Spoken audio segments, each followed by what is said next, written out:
Hey, I'm Jonathan. Jonathan Marletti, your home inspector here at your house at 2303 Ernest. We're going to go over a couple of things that I saw as a summary. First things first, we'll go over some of the systems. So first things first, electrical.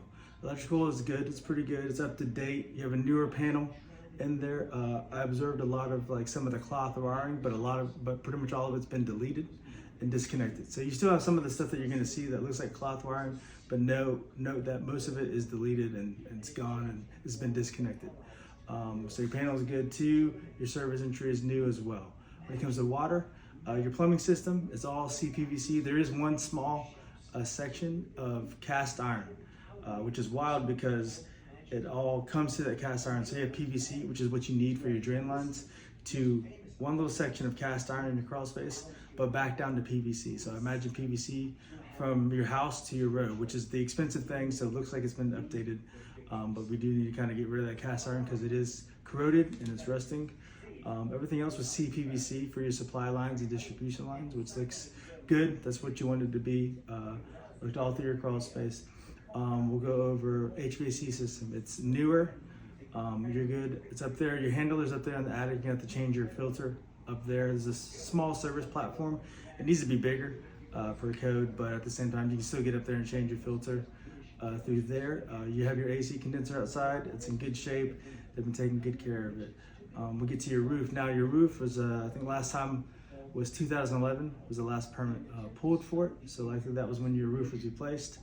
It looks like it had leaks in your roof at some point in the past, but it was probably resolved from the newer roof. But at the same time, that roof is getting pretty old. You're getting up there in age. For your architectural shingle roofs, they're 15 to 30 years lifespan, and obviously you're teetering that that close to 15-year mark, and there's a lot of isolated damage up there, a lot of granules coming down. You're gonna see in the picture in the reports of me kind of showing you the areas and then me zooming in and showing you what I'm seeing. There's some spots where the felt is exposed and everything, so likely you'll need a new roof replacement within the next 5 years. That's definitely something I would talk to the seller about. Use your report as your supporting documents to show that these are the issues that we're seeing on top of the roof. There's a couple of soft spots where it gets wavy, so definitely check into that and go through there. When I got into your crawl space, it's not terrible. There's plenty of room to crawl around in. I always say a vapor barrier is very beneficial. It looks like ventilation is working well, but it is wet down there. This is before it rained. So it rained all day today. Technically it's below your site grade at some points. So a lot of that water is going to be draining into your crawl space. And so it's getting pretty moist down there. And you're going to see it when I show you pictures of your columns and piers.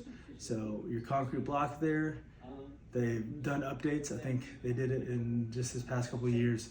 They replaced the center beam here and put the concrete blocks on there to boost up your foundation, but at the same time, you're having that water come in and eroding away slowly at the columns.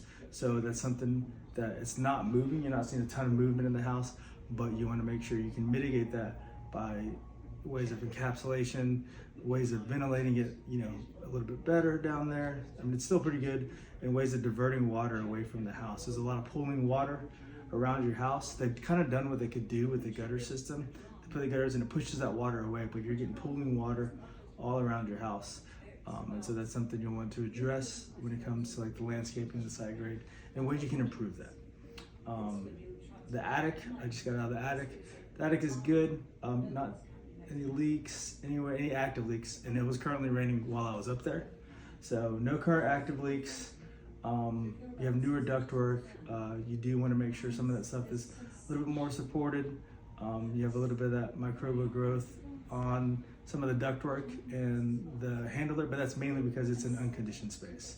So you have some little bit of ductwork damage, the insulation around it essentially. You want to make sure we keep that sealed up to prevent the condensation getting outside of the ductwork and dripping all through your area. You have blown in insulation in, so somebody came in, updated it, but at the same time, it's still not kind of what you want it to be. It's been compressed at certain points, which isn't doing too much to, energy efficiency and keeping your house and your home cool or warm.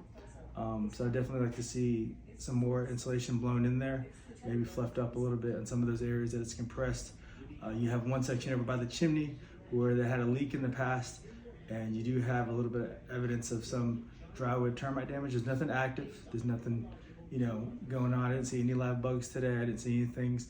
It shows continuing issues, but crawl space, attic, you still have issues of, some subterranean termites, powder puff beetles, and drywood termites around and underneath. You have a little bit of that wood decay fungi, really only in one spot on one of your sidings. But they've updated the siding twice since this house has been built, and they updated it pretty recently. I think within the past couple of years too.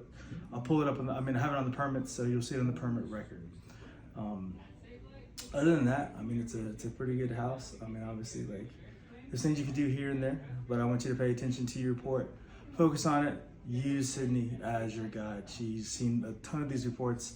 Absolutely use her because she's gonna be able to answer not like 99% of your questions. But you're gonna see it broken down by section. You're also gonna see sections where it's blue, which is your maintenance monitor stuff you need to take care of within the next 5 to 10 years. Minimal stuff. Usually it's like a honey-do list type thing. Orange is deficiencies. These are things you really want taken care of before you move into the house. If not, you inherit those issues, but you can still take care of them, and they're done at a minimal cost. Reds are your safeties. I don't think we have too many of those. If we have any, those are your safety hazard concerns, so pay close attention to those. But I'm always available, so definitely give me a call.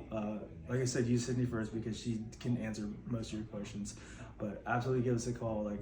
Even if it's a week down the road, a month down the road, I don't mind answering questions. So